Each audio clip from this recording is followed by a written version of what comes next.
Derek Chauvin, George Floyd, where do I start? While the trial was ongoing, I ran into a photograph of Derek Chauvin kneeling on George Floyd, in which his left foot had clearly left the surface of the street. It appeared that his right foot had also left the surface of the street, but that wasn't visible. The tip of his shoe wasn't visible in the photograph. I felt a chill when I saw that. That made it murder, in my opinion, because that was intentional. There was absolutely no need for that. There was absolutely no need for anything that happened, of course, but that it put a chill in my heart. And then reading that he kept kneeling on George Floyd for minutes after he had actually lost his pulse. I mean, words fail me. So where do we go from here? How did we ever get to the point that we thought it was okay for white police officers to kill black men? It's not as straightforward as it seems, or as it may seem. Yesterday, I was sort of... attacked is not the word. No, let's leave that bit for later. One very important issue that plays a role, and that I have to mention, is civilian gun ownership. If you look at the statistics, that plays a huge role, and among police officers, fear plays a huge role. And their brains take over on the basis of their experiences, on the basis of the fact that they have to defend their own lives. That's how brains function. Ask Lisa Feldman Barrett. She can tell you a lot about that. I don't know her personally, but I heard her speak some time ago. There is this fraction of a second in which a police officer still has the chance to correct something that he is about to do. Like, for instance, the other case where this police officer grabbed her gun instead of her taser. That's a very different story, and the moment she realized it, it was too late. I'm not going to go into that, but something has to happen on the side of the police that stops them from these instant reactions that are triggered by their own fear. I'm not an expert on that. Police, I think, has to be overhauled. I think they have to be dismantled, police forces, and I think we have to start over again. I've mentioned that before, because I think if you don't do that, you end up having the same structures and the same beliefs and the same insularity, as someone put it a while ago. The Baltimore city solicitor and former judge. I've forgotten his last name, and I'll put it in the description. What we mustn't forget is that there is a heck of a lot more otherisation than just between white people and black people, or white people and people who aren't white. And that's overlooked. There is a heck of a lot of otherisation going on across the entire human species. There is no such thing as human races. There is one human species. And if you look at this, now I need to talk about something that I've run into before. There is this woman on Twitter, she's Native American, and she seems to feel that I personally have wronged her because I'm white and she's Native American. She actually is Native American. I've noticed that there are also people who claim to be Native American who are just as Native American as I am Norse Viking. I have Norse Viking blood. I'm not going to go around running that I am a Norse Viking. That would be ridiculous. And I suspect that some people do this because they think the culture is cool, or for the same reasons as there are people who believe in conspiracy theories and believe, for example, that Princess Diana is both dead and still alive, which isn't possible, but it makes them feel unique, and they need that uniqueness. That takes care of that. It's been puzzling me for a while why I kept running into these people who were basically attacking me for reasons that I couldn't understand, that seemed to accuse me of things that had absolutely nothing to do with me, but who also didn't want to know anything at all about struggles that other populations are having, such as the Uyghurs in China and various peoples in India and all over the world, not just in America, in Australia, in New Zealand. They seem to think that everybody else was just scum except they themselves, and that doesn't come across as, what shall I call it, authentic? It put me off, but I've come to the conclusion that this is just a small group of people who want to seem interesting, I guess, feel unique. They don't want to engage in a dialogue, they just want to accuse. And yesterday I saw something similar again. I saw various people talk about the verdict, and a few times I wanted to reply and I thought, no, it's not my place to say something to them. It's their time to speak. And then I saw this message by this Native American woman who was talking about, she often uses all sorts of labels that I don't even understand. She talks about BIPOC. I don't know what BIPOC is. It's probably the same as BAME over here. And I'm officially BAME, but on the other hand, I'm also officially not BAME. I mean, these labels are nonsense. These labels are nonsense. And she said that we were being too quiet. And I replied that we were being quiet because we felt, or many of us were being quiet because we felt it was the place for others now to speak and for us to shut up for a while. And then she said, I don't want you to talk to me, I want you to talk with other white folks. And her reality is off. She is in some kind of insularity that stops her from seeing anything else in the world except her own small group.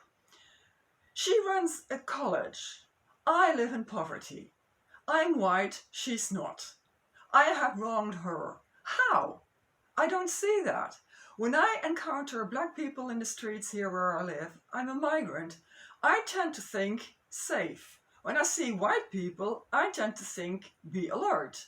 It depends on who it is, it depends on the circumstances, but it's usually white people, other white people, who constitute a danger for me, who constitute a risk for me. Not black people, not people of color, not people who are not white. They are peaceful, they leave me in peace, they leave me be. Here in the UK, there is a heck of a lot of otherisation, and I'm going to come back to what I said in the beginning. Having red hair, and now I need to point out, because I forget, this is not red hair. I am very dark-haired by origin, but I'm in my early 60s, so I'm very white, and this is henna. So when I talk about people with red hair, I'm not talking about me. There are people here in the UK who have red hair and who get rocks thrown through the windows because they have red hair. That's crazy. I'm also going to pop up a photo here of a young woman who is advocating for equality for people with red hair. That's crazy that people with red hair are being discriminated against. That's nonsense. That's just as nonsensical as discriminating against people who aren't white. And I wish that these Native American people who attack me because I'm white, who feel that I've wronged them because I'm white, would see the similarities, because we all share these things. It's not just about black and white and yellow. Yellow sounds weird, and white sounds weird too. And it's not about race. It's not even race. I call it skin tone.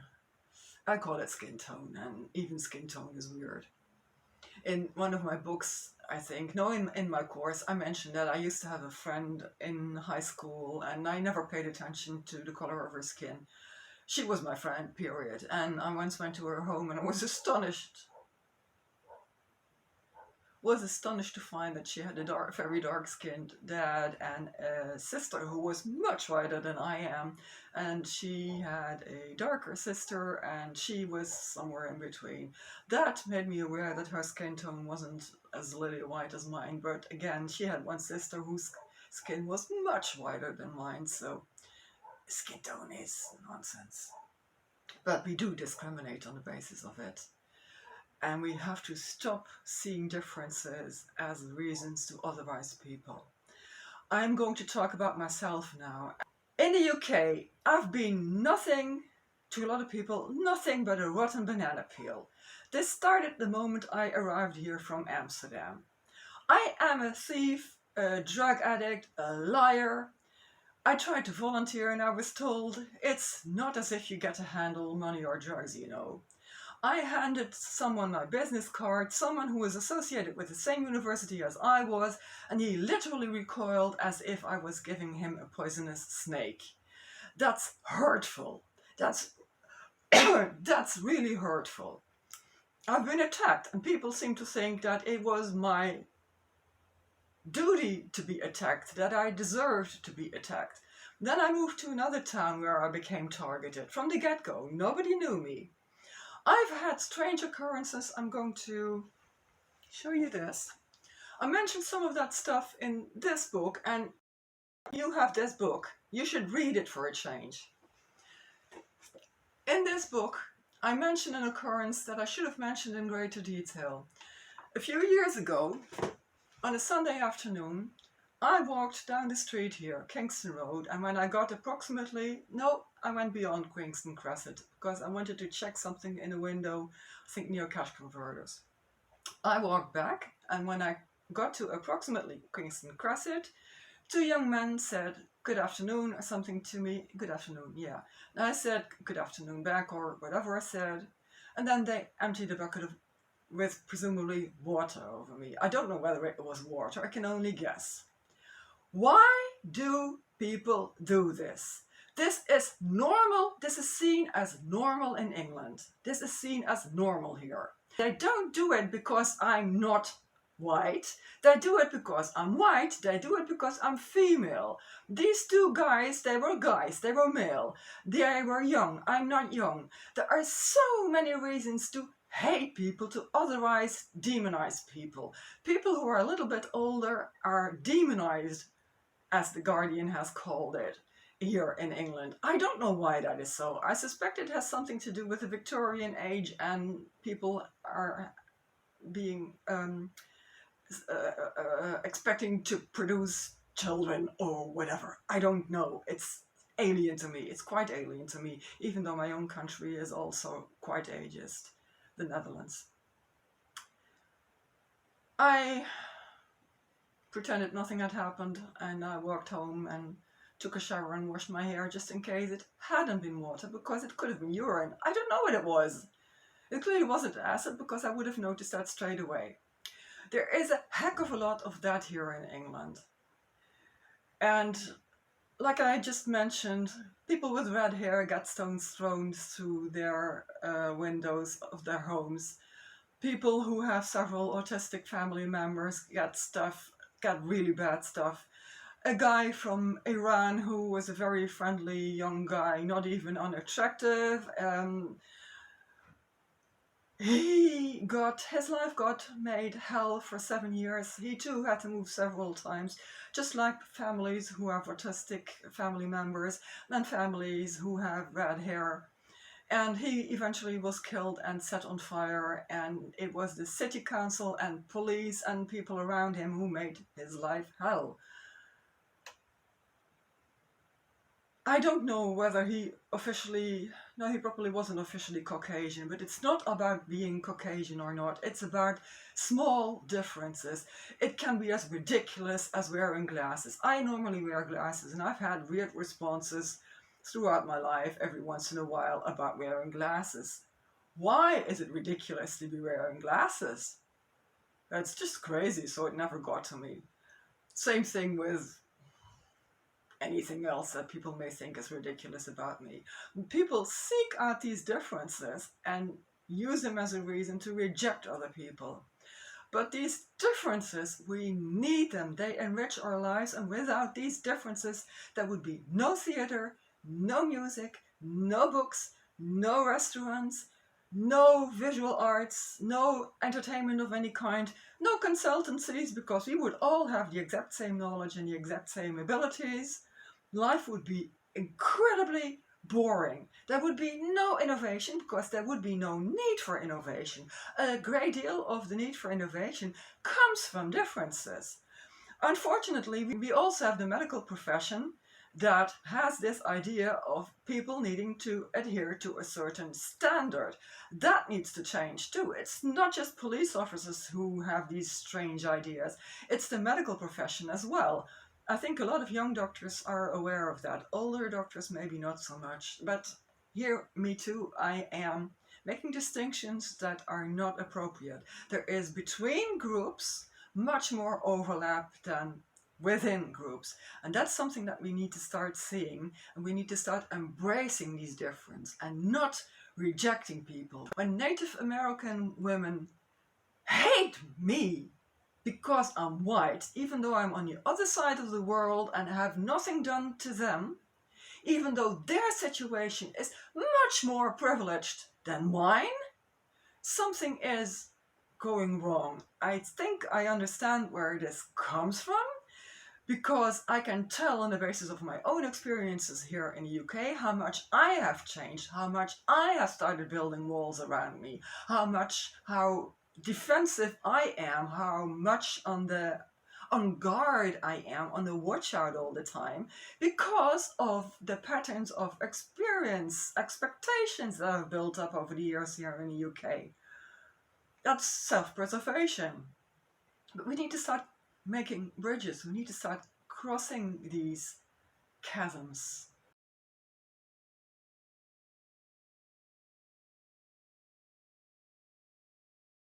I'd stopped filming, and then I realized I need to say something else. There are going to be people who say that I'm just jumping on this topic now. No, that's not the case. A long time ago, when I was working in Amsterdam in a hotel before I became a scientist, because that happened later, a guy checked in who completed his form in French and English. That got my attention. I noticed he was living in the States but was born in Africa. He was born in Algeria, not in Southern Africa or Central Africa. But I realized I knew absolutely nothing about his country.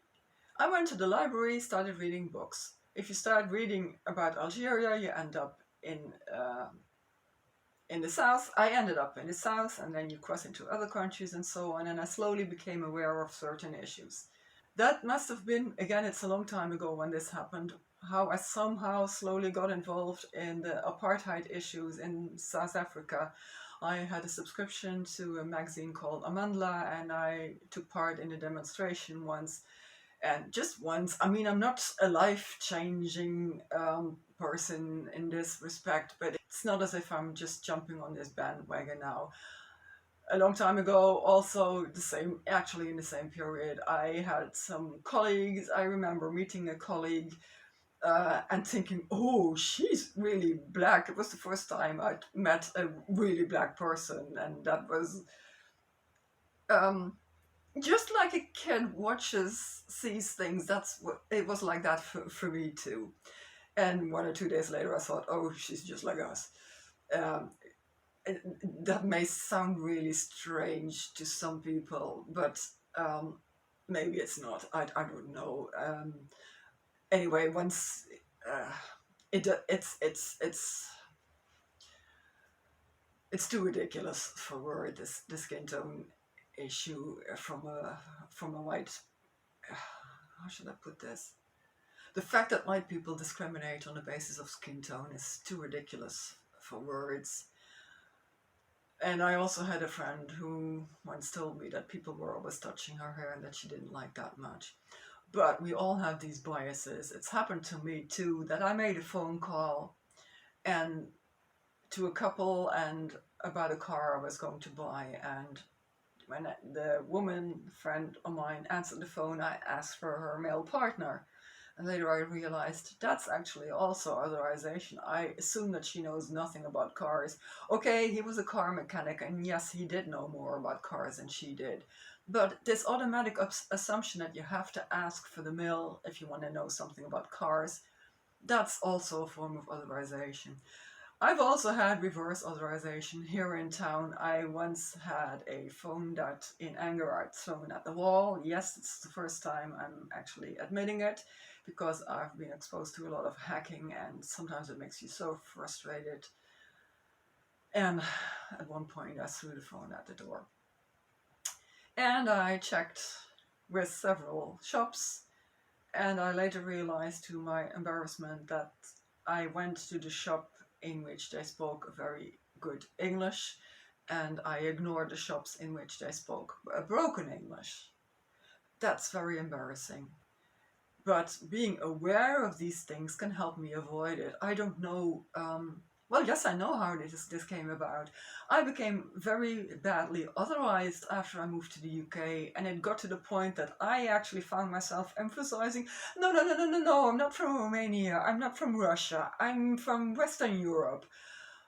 To my I've said it before, to my utter embarrassment, but that's the sort of thing you do. You build walls around you when you become otherwise. When people declare you a banana peel, you want to show that you're a better kind of banana peel, and you want to protect yourself.